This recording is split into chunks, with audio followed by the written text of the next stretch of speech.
Good morning, my name is Keith Kondrich and I'm the Executive Director for the Society of St. Vincent de Paul here in the Diocese of Pittsburgh. And for today's Monday meditation, I want to focus on the topic of wisdom. And I want to just share a passage from the first book of Kings, and it's about King Solomon. The Lord appeared to Solomon in a dream at night, and God said, "Ask something of me, and I will give it to you." Solomon answered, "You have shown great favor to your servant, my father David, because he behaved faithfully toward you with justice and an upright heart.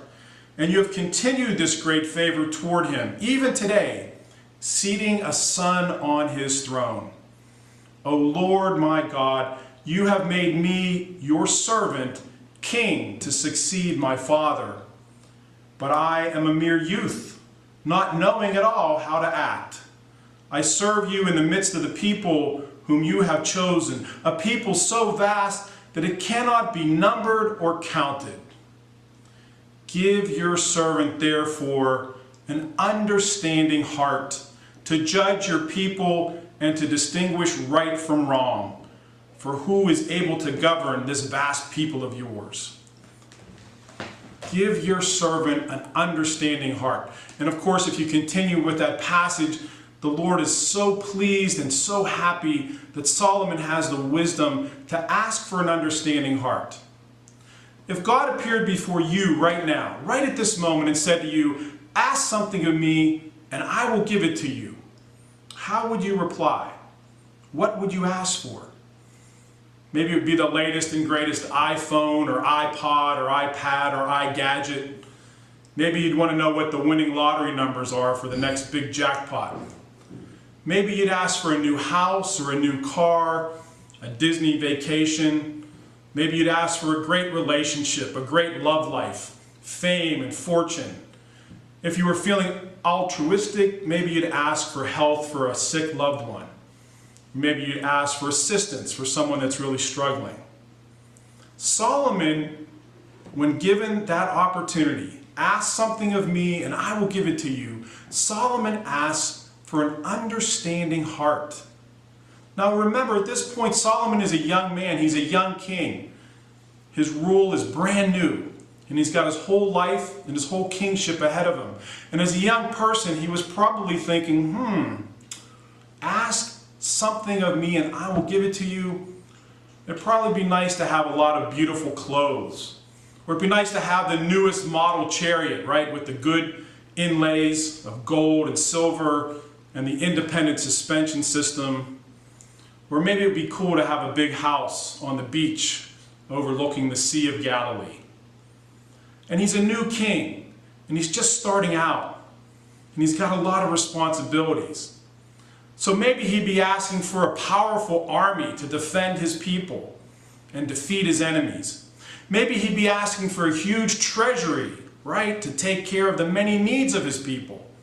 Housing and health care, roads, all those things that you need to run a successful community, a successful society, a successful nation.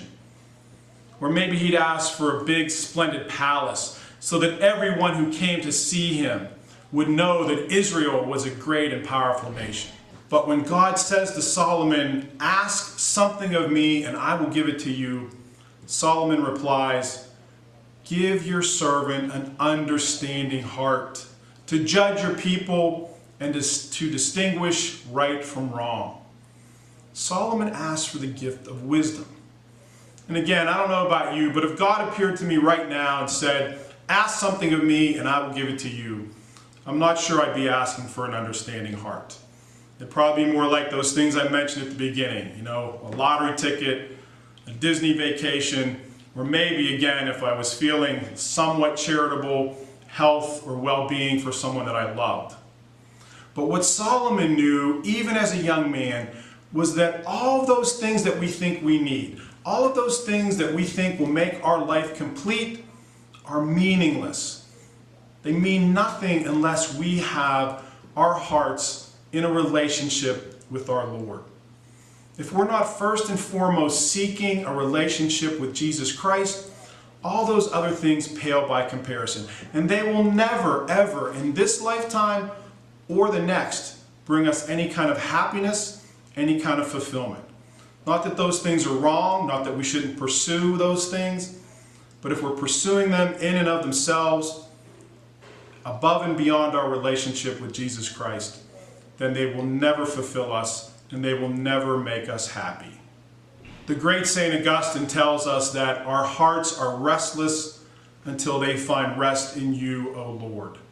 Our hearts are restless until they find rest in the Lord. In other words, all of the stuff that we think is going to fulfill us, our careers, our jobs, our possessions, our fame and our fortune, all of those things that we think will fulfill our hearts and give our lives meaning, mean nothing. And they will never bring us the peace and the rest that we are seeking.